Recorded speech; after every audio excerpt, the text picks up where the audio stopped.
ప్రార్థన ఆయన వ్యర్థము చేయడు. పిల్లల కొరకు ప్రార్థిస్తున్నావా? నీ భర్త కొరకు ప్రార్థిస్తున్నావా?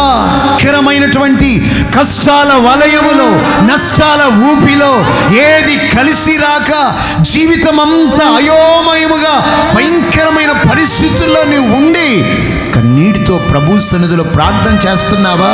నీ ప్రార్థన దేవుడు నిరాకరించడు. నీ ప్రార్థనకు ఆలస్యం కావచ్చేమో కానీ దేవుడు ఏమాత్రం కూడా నీకు అన్యాయము చేయడు.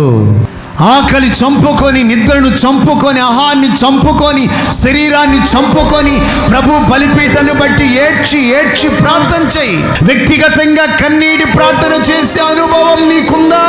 పావురం ఎప్పుడు చూడండి ఏం చేస్తుంది? ములుగుతూనే ఉంటుంది. కళ్ళల్లో నుంచి ఎప్పుడు ఏం కారుతుంటాయి తెలుసు? మీరు చూసారా? నీళ్లు కారుతుంటాయి.